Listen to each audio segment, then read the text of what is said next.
Hello everyone, I am Ayisha. നമ്മുടെ ചാനലിലേക്ക് എല്ലാവർക്കും സ്വാഗതം. സൗദി അറേബ്യയിലെ food and safety municipality exam എഴുതാൻ തയ്യാറെടുക്കുന്നവർക്കായിട്ടാണ് ഇന്നത്തെ വീഡിയോ.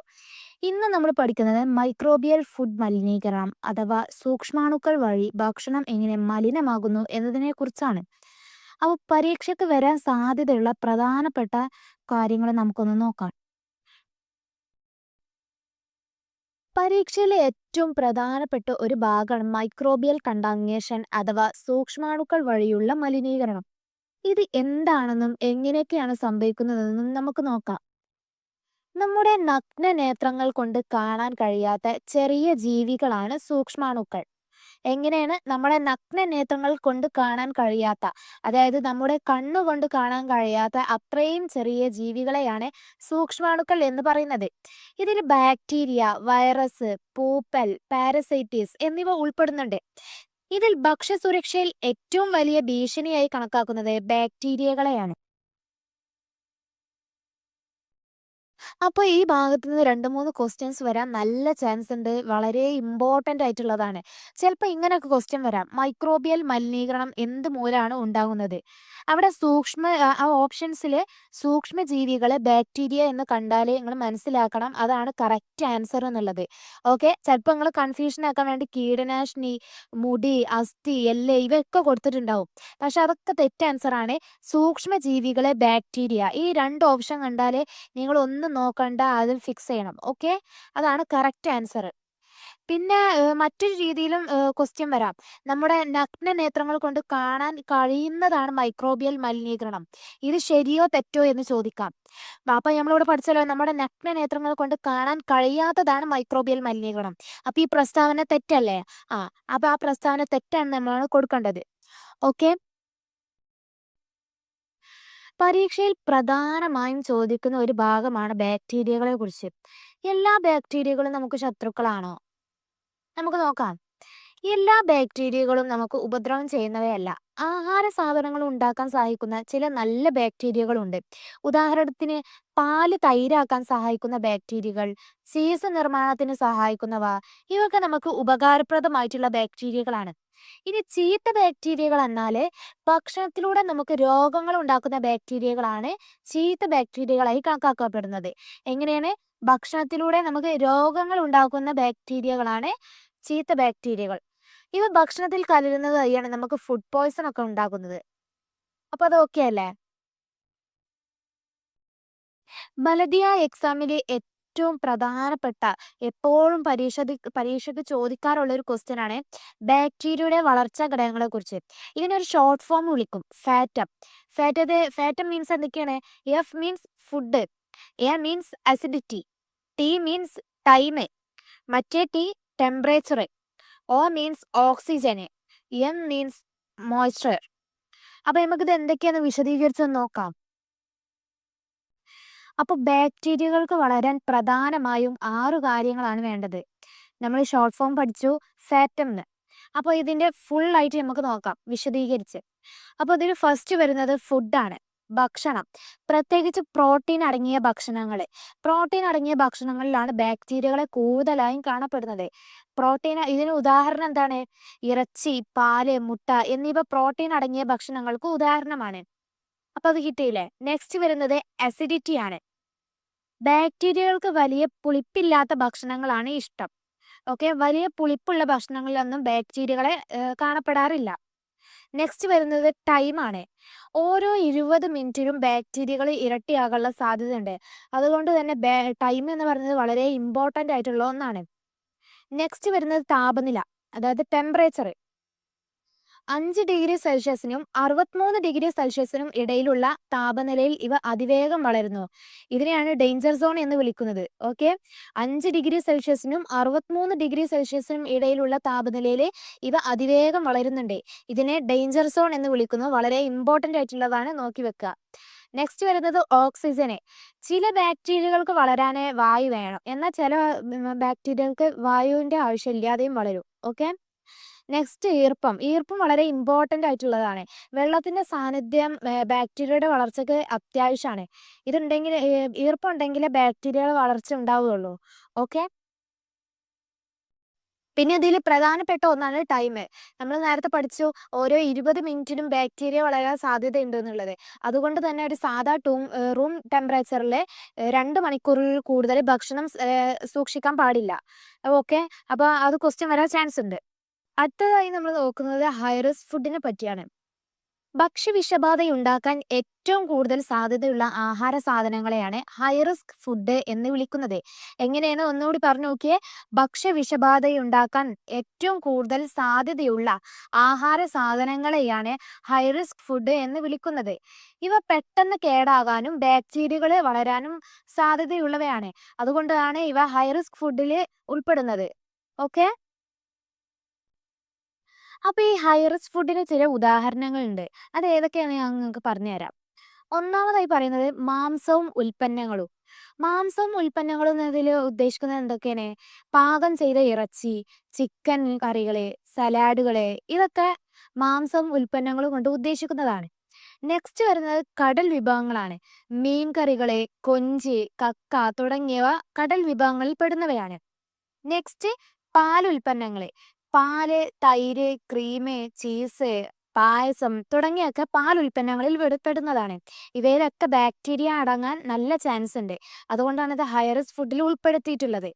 ആൻഡ് നെക്സ്റ്റ് പറയുന്നത് മുട്ടയാണ്. പകുതി വേവിച്ച മുട്ടയോ മുട്ട ചേർത്ത മയോണൈസോ പോലുള്ള വിഭവങ്ങൾ ഹൈ റിസ്ക് ഫുഡിൽ പെടുന്നവയാണ്.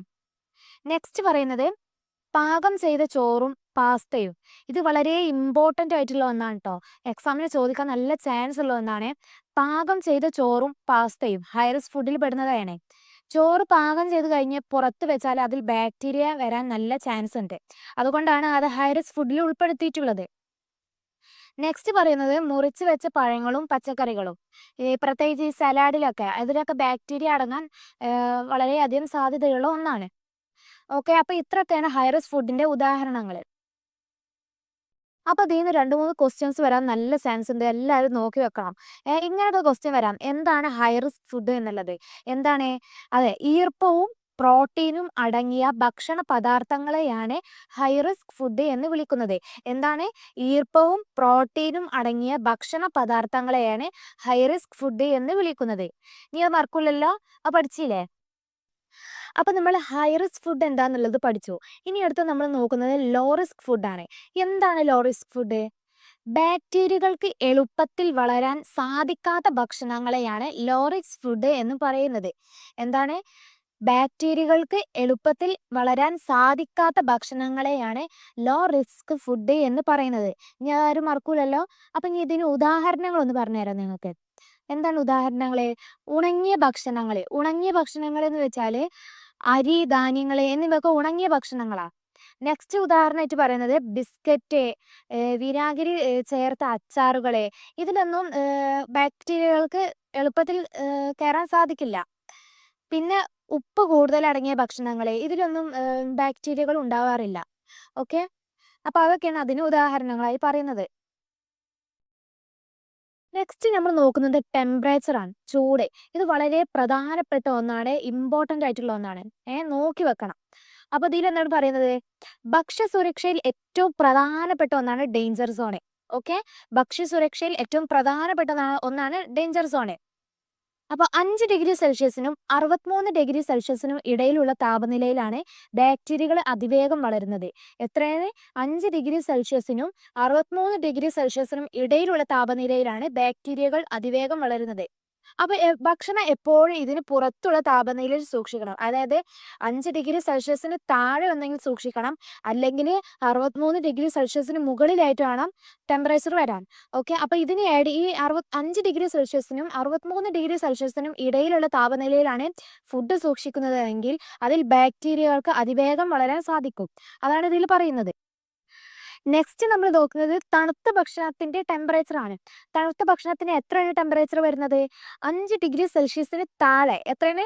5 ഡിഗ്രി സെൽഷ്യസിന് താഴെ. അപ്പോൾ നമുക്ക് ഓപ്ഷനിൽ ഇങ്ങനെ ഒരു ക്വസ്റ്റ്യൻ വന്നാൽ ഓപ്ഷനിൽ 4 ഡിഗ്രി സെൽഷ്യസ് എന്നൊക്കെ ചിലപ്പോൾ കൊടുക്കും. അത് കറക്റ്റ് ആൻസർ തന്നെയാണ്. ഓക്കെ.